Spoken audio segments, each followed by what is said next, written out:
Denver 7 On Demand is brought to you by Ferguson and BAC Appliance Center, the best in bath, kitchen, and lighting for your home. I'm Brian Sanders. And I'm Molly Hendrickson with the latest from Denver 7. Voting centers in the Denver area open at the top of the hour for the city's runoff election. So by the end of today, Denver could have a new mayor, along with several new city council members and possibly a next step toward a future Olympic bid. Denver 7's Micah Smith has our guide to today's election. Denver voters will not only decide on who will be Denver's next mayor, but they'll also be voting on the city clerk and recorder and 5 city council seats as well. The most talked about race, however, has been the mayoral race, and that one heated up pretty quickly. Incumbent Mayor Michael Hancock and former Rhino Art District President Jamie Gillis have traded some harsh words and political ads. Those commercials highlighted Gillis's diversity gaffes over not being able to explain what the NAACP stands for and past social media posts. And Hancock has been targeted for his alleged sexual harassment of a former member of his security detail. But both candidates say they're ready to move past the personal attacks and let voters decide who will be mayor. It's too important to sit on the sideline. We've got to show up in this city, vote for the future of Denver, vote for continued progress, and vote for really, affirming that Denver is headed in the right direction. This is an opportunity to really bring a fresh vision and culture to City Hall. Denver has grown up very fast, and we need leadership that's strategic, that's thoughtful, that's inclusive. Today, District 1, 3, 5, 9, and 10 will vote on city council seats. And again, everyone will vote on the city clerk and recorder. Polls will close tonight at 7. And even if you're dropping off a ballot at a drop box, you need to do that by 7 as well. Reporting in Denver, Micah Smith, Denver 7.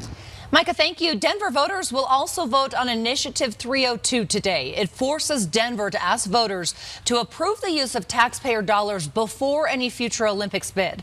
This initiative has rare support from both the local Democratic and Republican parties. Big risk is that the city is always responsible for cost overruns, for guaranteeing to cover cost overruns. So that's sort of this blank check that folks are worried about. Opposition says the initiative is too broad with unintended consequences, and the group behind the initiative is misinformed about the risks. They say there is little information about potential costs to taxpayers for hosting an Olympic Games. Right now on the DenverChannel.com, we have this list detailing all of the races and that Denver voters will decide today. All city council races and the clerk and recorder races are posted there as well. We will, of course, have full analysis tonight on Denver 7 News at 10, and we'll also have results streaming on our Denver 7 apps for Apple TV, Amazon Fire, and Roku when polls close starting at 7 tonight. We do have an update on 2 city council resolutions that just passed in the last 24 hours. First, in Commerce City, the city council there voted in favor of designating itself a sanctuary for the Second Amendment. This is in direct response to the red flag bill passed by our state lawmakers this session.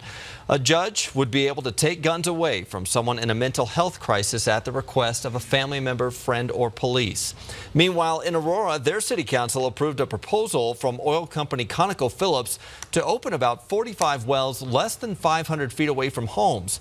The city says they will review any permits from ConocoPhillips before issuing them. Denver fire rescue crews are resuming search and recovery efforts today for a missing boater not seen since Sunday. The search centers around Riviera Lake, right near Harvey Lake Park.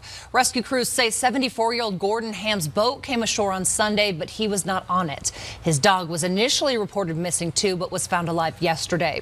Meanwhile, Thornton police will be out at Hunters Glen Lake today to retrieve a body from a lake found there. Fishermen found the body just after 8 last night. Police say they can't yet determine if the death is suspicious.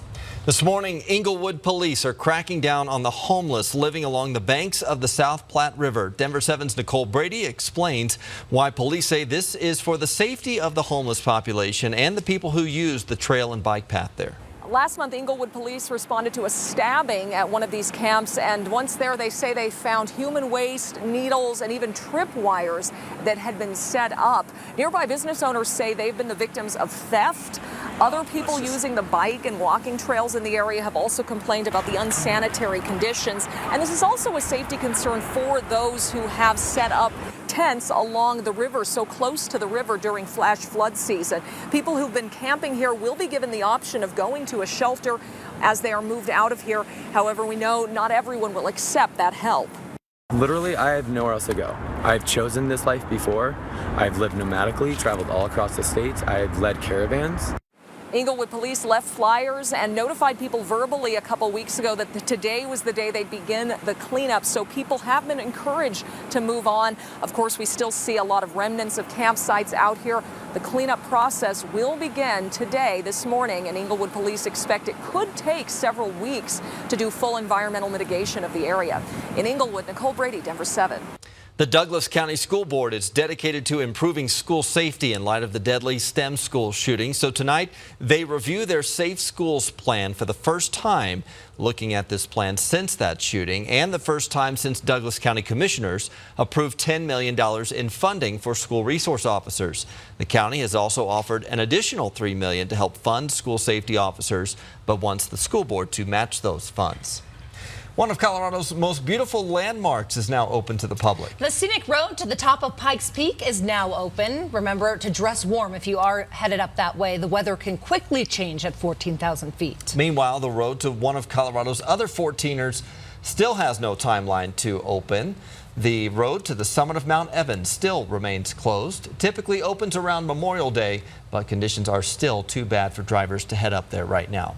Lisa Hidalgo has a look at another round of storms this afternoon. Yeah, it's this afternoon, though, because this morning it's beautiful. Blue skies, a lot of sunshine. We are in for some gorgeous weather this morning. If your kids have practice, though, today or camp, sunscreen and plenty of water. Our UV index is really high today, so it doesn't take long for skin damage. We are going to see a few more afternoon storms, but it gets pretty quiet after 5 o'clock, and our risk of severe weather today is going to be a bit lower. Now, we're starting off in the 50s this morning, and we're likely going to get into the upper 70s to near 80 by about 12 o'clock. And then with a few storms popping up, it could cool things down a little. And you'll notice a couple of these storms as they roll east will turn a little bit stronger. There's going to be a risk for some larger hail and some damaging winds through the afternoon. But then again, looks pretty nice by about 6 o'clock, enjoying a gorgeous late day and early evening. Early tomorrow morning, we'll start off in the 50s again. And when you look at that risk of severe weather today, I'll show you the spots where we're most concerned. It's likely going to be, again, on the far eastern plains here where it's in darker green. That's where we'll see a marginal risk. So that's the lowest when you look at that threat level, but it's still there. So 1 or 2 storms could turn strong. Tomorrow, our risk of severe weather is going to be even lower. We'll be in the mid to upper 70s, so it's a little cooler. And where you see the light green covering really the entire state is where we have a chance for some general thunderstorms, rain, lightning, and thunder. But otherwise, risk of severe storms is pretty low. Thursday, we're in the mid 70s, so it's a little cooler Thursday, but then we'll see some 80s, you guys, as we head into the weekend, and then a little cooler by Sunday, upper 60s to near 70 for the second half of the weekend. Thank you, Lisa. The city of Aurora is breaking ground on a new development today. A ceremony takes place this morning for the Parkside at City Center. It's right next to the City Center Park in Aurora and across from the courts and main library. That new development will have 36,000 square feet of retail, which should be ready next year. It will also have 216 apartments that hope to open in about 2 years. Also this morning, construction crews started the next phase of the new Erie Parkway Bridge. This is the bridge that goes over Coal Creek. Workers are pouring new concrete today. It started at 6 a.m. It could last until 7 p.m. Erie hopes the new bridge will open this fall. Well, we've been talking about our historic snowpack for weeks now. It's expected to make rafting conditions the best in decades. It's also making for some great fun near Great Sand Dunes National Park. Yeah, take a look at this. The National Park Service shared video of the surge flow in previous years in Madonna Creek, right in front of the sand dunes, and our snowpack and snowmelt are causing the river to be pretty full this year, making for some fun tubing opportunities. This natural phenomenon doesn't happen every year, but since the snowpack at Madonna Pass is more than 160%, the peak flow is expected to happen over the next 2 weeks. The butterflies are back at Chatfield Farms. This is the 4th year now. The Butterfly Pavilion and Denver Botanic Gardens have been bringing butterflies to Chatfield Gardens.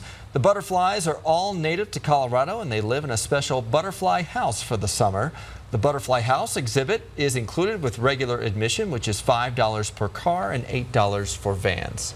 Thanks for watching this Denver 7 Now update. Check back here later today for another update and download the free Denver 7 app for breaking news and alerts. Have a great day.